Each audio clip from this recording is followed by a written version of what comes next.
Un sourire brésilien, capté par 1, 2, 3, 9 caméras et des centaines de flashs. La présentation de Paulo Henrique Ganso, un cérémonial jamais vu ici.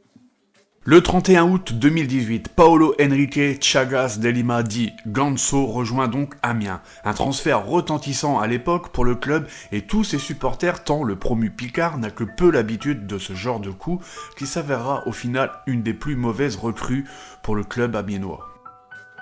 Nous ne sommes pas habitués à Amiens à avoir autant de monde en conférence de presse. Fraîchement promu en Ligue 1 après une saison exceptionnelle l'année d'avant, Amiens se construit afin d'être compétitif. Et quoi de mieux que Ganso, sur le papier, l'inséparable de Neymar à Santos, formant un duo de feu entre 2008 et 2012, puis jusqu'à 2016 au Sao Paulo, autant dire qu'à l'époque, les plus grandes écuries européennes se l'arrachent, dont le PSG d'ailleurs. Finalement donc, il rejoint le FC Séville où après des débuts plutôt séduisants ne réussira jamais vraiment à s'imposer, que ça soit sous la direction de Sampaoli ou encore d'Eduardo Berizzo par la suite, tout en relevant d'ailleurs son niveau physique bien trop frêle pour les exigences de la Liga. Pendant que Ganso attendait au Brésil avant de peu jouer au FC Séville les 2 dernières saisons. Aujourd'hui, le footballeur espère se relancer.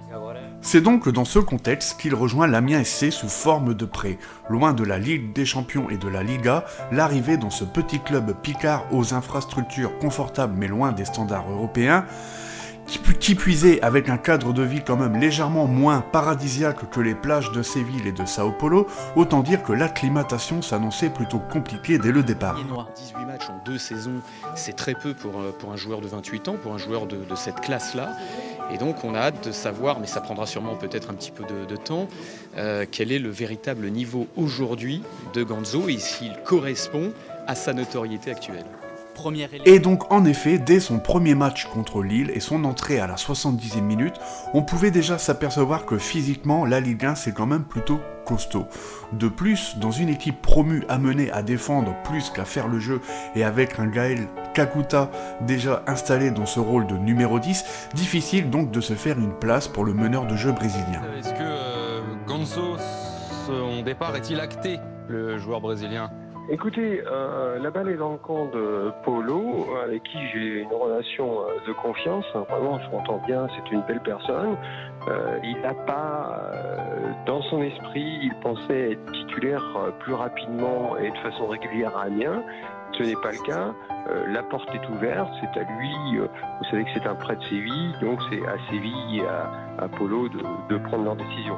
Finalement, avec 5 petites titularisations et une incapacité totale à se fondre dans le collectif amiénois, seul et introverti dans un groupe qui respire bon la joie de vivre, le 12 décembre donc il quittera le club après avoir refusé une convocation lors d'un match à Guingamp. Après donc être retourné au FC Séville, il se libérera donc de son contrat afin de pouvoir retourner au Brésil, au Fluminense plus particulièrement, où malgré quelques fulgurances de temps en temps, il ne retrouvera jamais les performances de ses débuts avec Neymar. Malgré des qualités techniques indéniables, restera donc l'image pour Amiens d'un garçon plutôt gentil et discret, décidément pas fait pour l'Europe.